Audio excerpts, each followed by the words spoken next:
na ito, narinig natin ang balita kung saan pinayagan tayo ng Korte Suprema sa ating petisyon.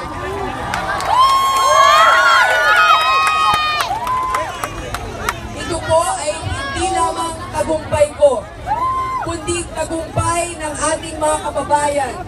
At higit sa lahat, tagumpay ng mga inaapi, tagumpay ng mga nahihirapan sa sistema, at tagumpay ng mga kababaihan.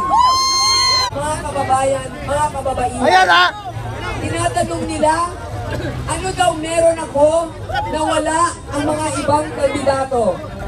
Ito ang masasabi ko sa inyo, bilang isang babae, bilang isang nanay, taglay ko ang sentido humol at ang malasakit para sa ating mga kababayan. Kasama na dyan ang pag-aaruga ng mga nanay.